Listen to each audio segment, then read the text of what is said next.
Hi, good morning, everyone, and good afternoon to good evening if there are wonderful women joining from all over the world.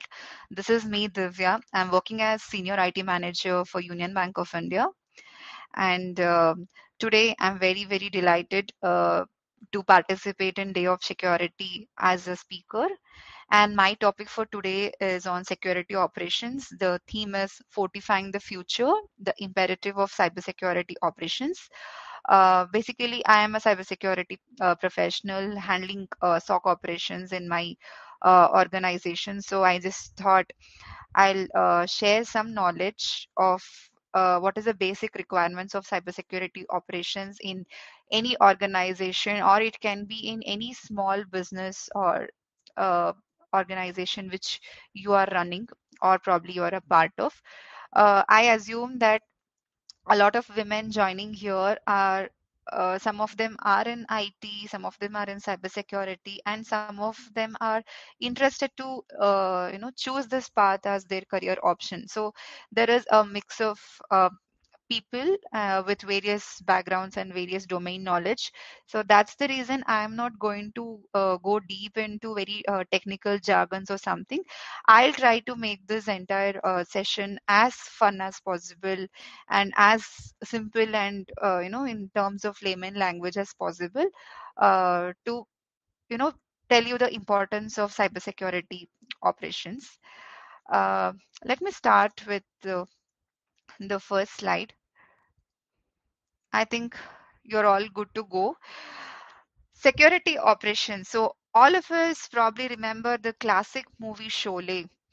Sholay is one of the very, very popular Bollywood movie, and if you remember, there are two characters in Sholay movie, which I can say it as Thakur, and another one was Gabbar Singh. Gabbar Singh are the ethical, non-ethical people, like the hackers who are trying to penetrate into our organization, trying to steal our data, trying to do bad things to us. So they are not scared of anything. They enjoy troubling people and they can go at any cost, to trouble people.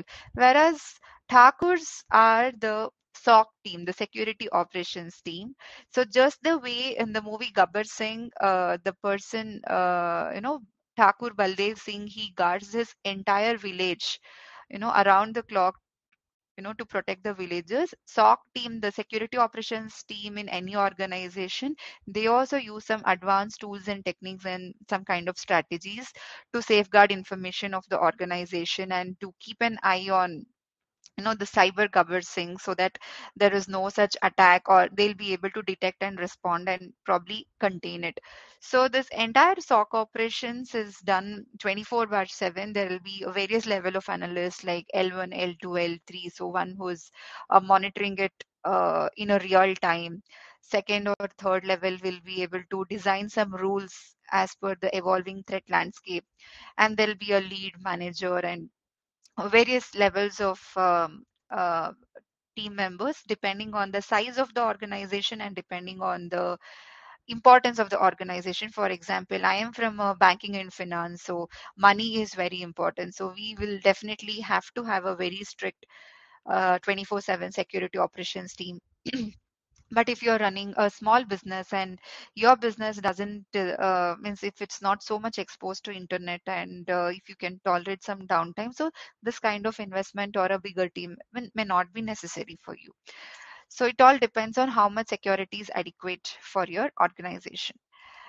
So when it comes to security operations, firstly we'll go with the administrative security. Administrative security is not very much related to security operations only. So everywhere you require some administrative security, it can be it's usually SOC team is called as blue team. That's why I thought I'll just bring some poster from Chak De India, because everyone is in blue. So what is the concept of administrative security? You can see some words like least privilege or minimum necessary access. See, even if you're hiring a maid for your own house, for a cook or a helper, so you will not give them access to every area of the house, or probably you'll restrict them only to the kitchen or the utility area. So you'll not be giving them a full privilege. They will not be able to come and access your almirah or your secret locker which is in the house or something. So that is the least privilege. So she or he requires least privilege to do the work, as a, maybe helping you in cooking. So only access to kitchen or a very small area of your house is enough for that person. If a visitor or a guest is coming, or some delivery guys are coming, so if you are going to restrict them to certain area only, certain extent only, because that is enough for them to deliver the product, or that is enough for them to hand over a parcel or collect something from you. So that is a least privilege. And need to know principle is, if your colleagues need to know, or if your organization need to know certain things about you, or you need to know as a manager certain things. So you need not know top secrets of the company or the confidential secrets of the company if you're just an analyst or a mid-level employee. If you are only in the top management level, only then you will be knowing some confidential things like a profit and loss statement, or how are financial things and auditing things going on. So if you're just an analyst, so you need not know more than that. So every employee must know only what they are supposed to know and what is just needed for performing their duties. And separation of duties. See, if you can see a team, one is a coach, one is a captain, one is a goalkeeper, one can be, playing in the front, one can be playing at the back. So there is a clear segregation of duties. If what if everybody comes and stands near the goal, or everybody does the same thing? So it doesn't work that way.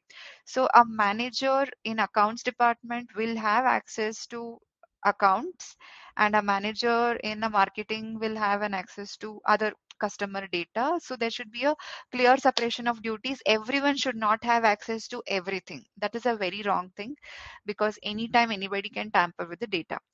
Similarly, job rotation, or rotation of duties. So even in our organization, or if you have gone to any bank branch also for doing any transaction, one day a cashier is sitting, one person as a cashier. Someday they will be doing account opening. Someday they might be an officer doing the locker operation. Somebody else will be sanctioning your loan. So and they rotate each other. So when somebody's after 3 4 months, you may see that the person who was sanctioning your loan may be helping you with the locker operation. Or you can also see, um, a lot of times due to transfers, the branch managers and the staff gets changed, because they are not allowed to work in a same place for more than a certain number of years or something, because there is a possibility of fraud once you know the entire thing, how this operates, when you have a control over the area or the particular branch. So there is a high risk of getting involved in frauds. That's the reason every time job rotation is important.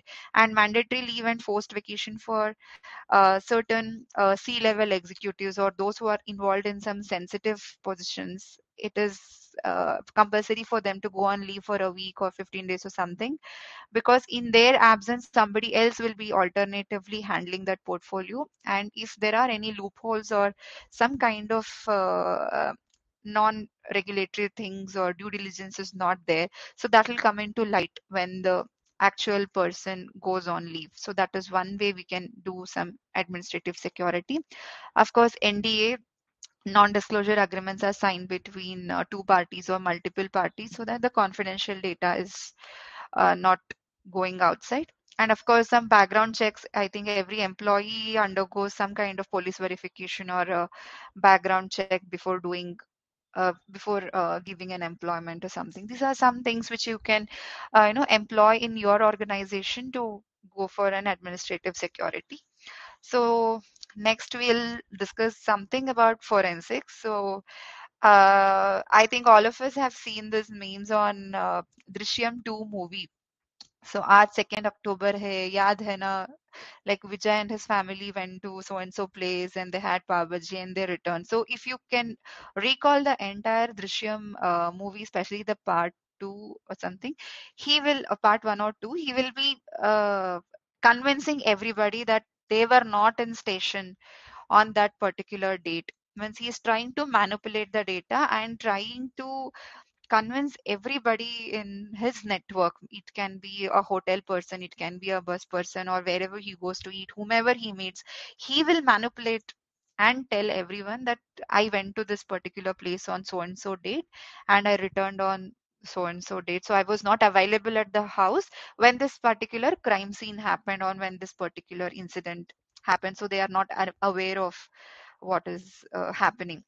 But even in real life, a hacker or a fraudster also tries to manipulate certain things, but we can go for a forensic media analysis or a network forensics to know if the CCTV footages have been manipulated or anything at the network level has been manipulated by the attacker. So we have to go for a further forensic and preserve the crime scene elements. So this is just one random example I took just to relate to the movie. And now comes the incident response management. So incident response management has a lot of stages like preparation, detection, response, mitigation, reporting, recovery, remediation, etc.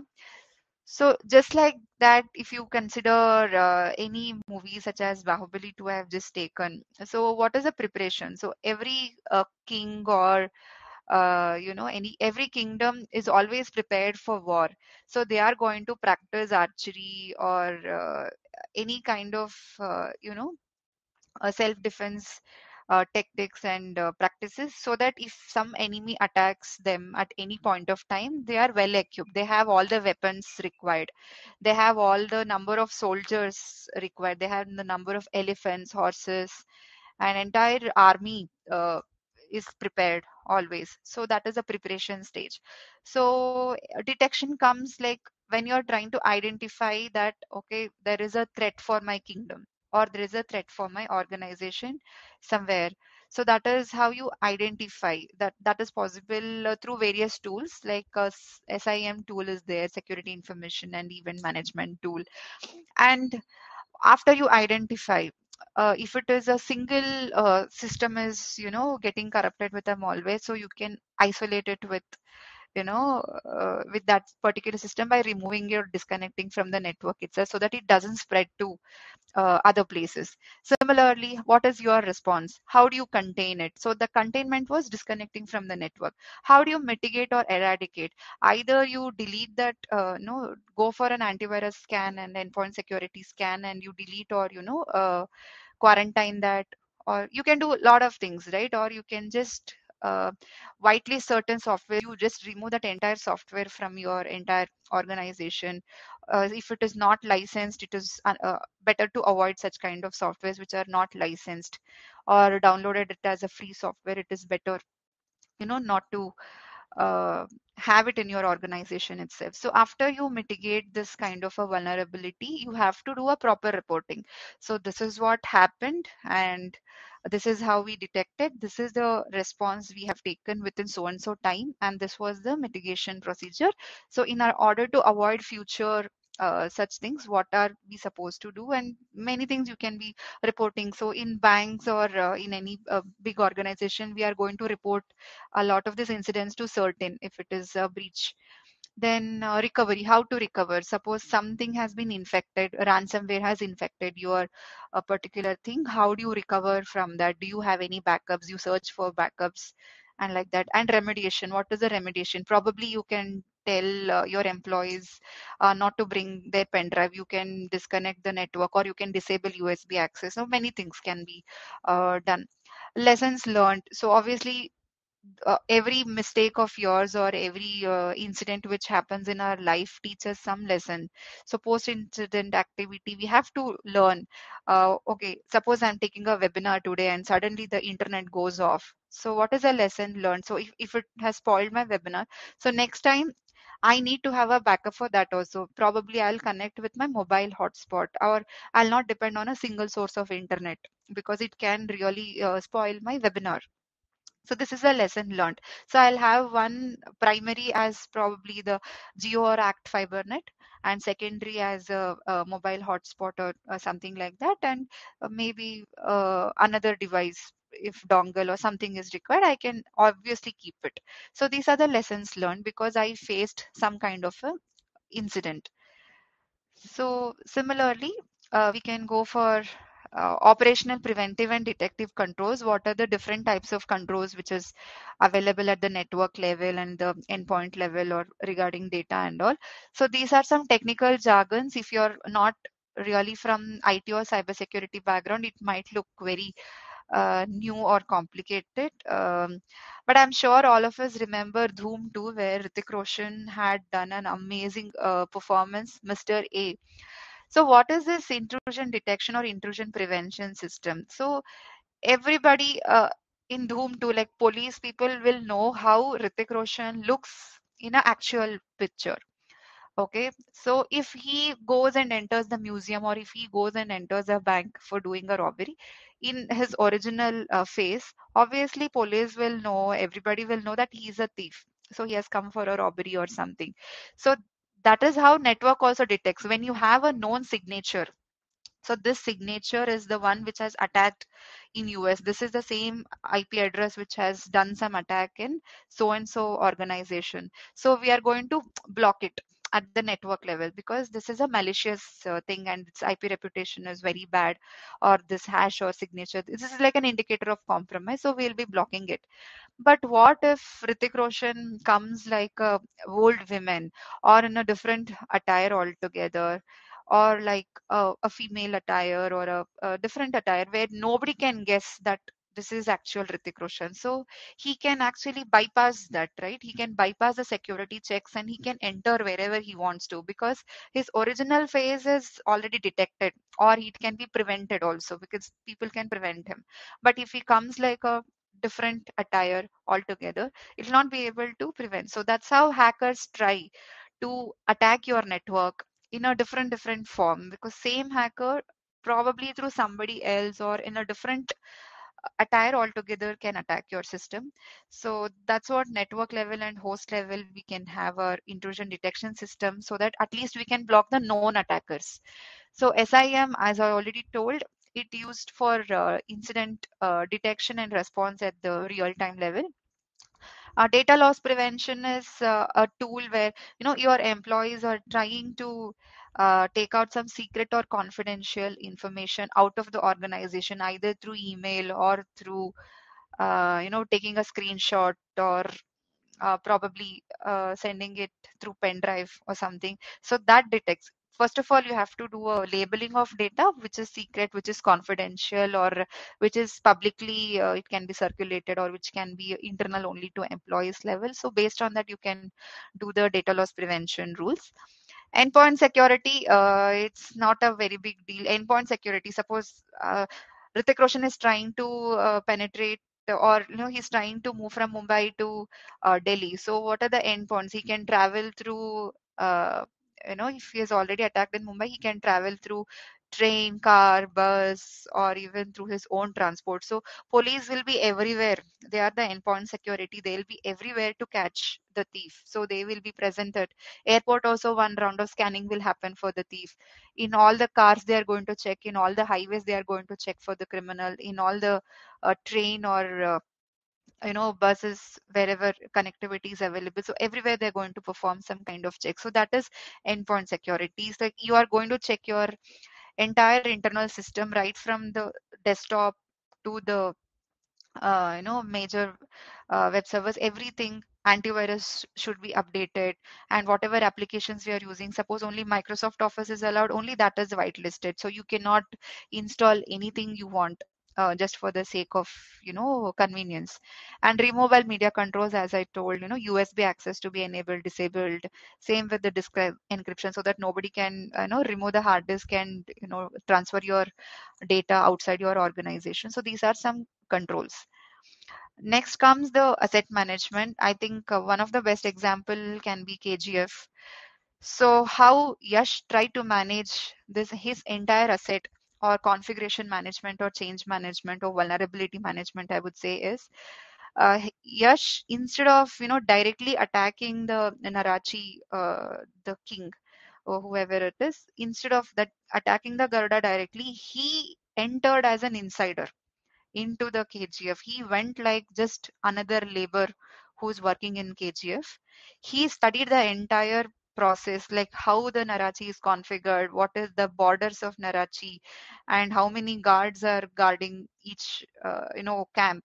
And that is a baseline, right? And the vulnerability, he can actually find one vulnerability where he goes underground cellar, and finally he comes out of a pool of water, and then he chops the head of Garuda, right? That's the vulnerability he could find and he could exploit. So that means there is no royal way to go and reach. It's impossible to reach Garuda at that point of time. But since Yash could identify vulnerability in the entire KGF system, so that route map and everything he studied carefully, and he went through the secret tunnel, and then he could actually capture or gain the access to that entire KGF thing. So that the way he entirely executed, it's the brilliant way any hacker can do it. So always in our system, whatever we are procuring, it can be our mobile phones, computer systems, or anything. So it should be baseline hardened, and you have to always check for your vulnerabilities in whichever applications you're using, or whichever systems or whichever network you're using. So that's always good. And change management also should involve a lot of people. Like one person should not have a control to change everything. It should have multiple people to approve any changes which are required. So next comes the continuity of operations. Many things can happen wrong in our business, many things can happen wrong in our life also. So if you can take the example, like service level agreement, right from our birth, especially for women, we have lot of SLA clauses set by parents, set by society, that you have to join particular school, you have to get up at certain time, you have to eat, you have to achieve something in sports. Then when you come to 10th standard, this is your expectation. When it is 12th standard, the expectation is so much. You have to crack medical, engineering, and so many things. So family is going to decide what you are going to become in the future. So if they want you to become a doctor, lawyer, or civil servant, many things, there's so many clauses, and if you're violating the clauses, there will be penalties also. So these are SLAs. That is basically any organization is going to impose an SLA on any contractual agreement made with the supplier or the managed service provider. So there are certain clauses which needs to be fulfilled by the service provider, and if they're violating certain things, then there are clauses for penalty also. This is going to happen. Similarly, in Three Idiots also, you can see a lot of things happen. One person wants to become a wildlife photographer. One person wants to study well and earn good package so that he can support his poor family because his parents are ill. His sister is also no supposed to get married. So many things are there, but then they try to go in a wrong route, hijack the question paper, and then get caught by the principal, and goes to attempt suicide. And one person also would have attempted suicide in the movie. But what Amir Khan tells you is, life has to go on. Like suicide is not everything. Suppose something wrong has gone into your business, just shutting down the business, or something is not the solution. So you should be fault tolerant. Even though certain things go wrong, you should have a plan B, plan C to execute, and you can tolerate some level of difficulties in life. So if you or your business is very sensitive that it cannot tolerate any fault, so you are not going to continue your operations, so then there is a suicide of the business. So if the business has to grow, if the business has to flourish for a longer time, you should have your plan B, plan C, and that is called as the business continuity planning or the disaster recovery planning, which is what I'm going to tell you. So all of us know what is business continuity and DR. So it is ensuring that at least critical services of your business will still be performed in case of any disruption. Maybe an internet get disrupted when you're an online teacher, or you're a YouTuber and suddenly the camera is not working, or probably you can use your phone for doing a recording. So some kind of BCP has to be there, and the disaster recovery has to be there. Like how you will come out of a disaster when you really get into any disaster. So one another example from Three Idiots movie itself. So when a lady was suffering from a pain, delivery pain, and there are no hospitals available and no doctors available. Now, I'm not telling you to use this as a BCP, just to a fun way of relating. These guys try to make a vacuum pump out of, a vacuum cleaner suction pump, and try to do a baby delivery. So somehow they save the life of baby and mother. So here, that was a most critical thing. Saving mother's life and baby's life itself was a very critical thing which is required. Leave about the luxury, leave about other facilities in the hospital, or even if it is raining or whatever is it. The main thing was to save life. That is the most critical function. So for saving your business or saving your operations, what is required as a business continuity or a disaster recovery? Those things you have to analyze and you have to implement suitable measures. I can again take another example. All of us suffered from lockdown, and those who are very much addicted, they suffered a lot because of lockdown. All shops were closed. So when suddenly something happens, the business should not shut down. So whoever had backups, they were happy and they somehow survived till the lockdown was lifted.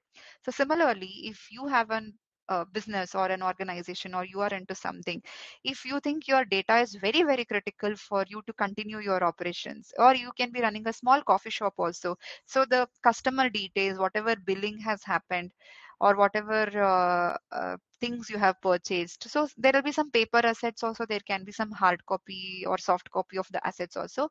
So always taking a good backup, and incremental or frequent backup depending on your thing.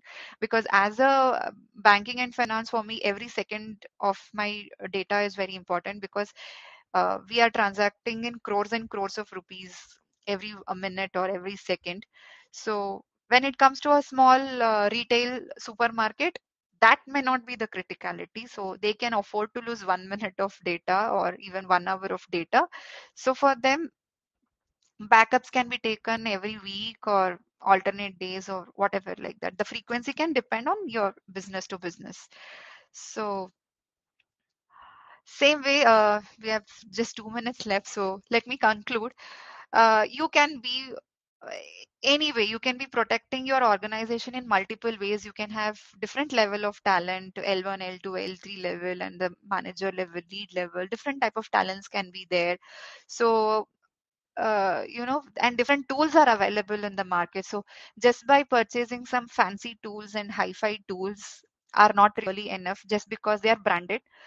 It's always good to implement advanced strategies, best practices, which can really have the ability to detect, respond, and even recover, just like the Kill Bill Pandey, if you know the Race Gura movie. So he was really really good, and one day he could totally mitigate the entire assets of Shiva Reddy, which was actually threatful to the society.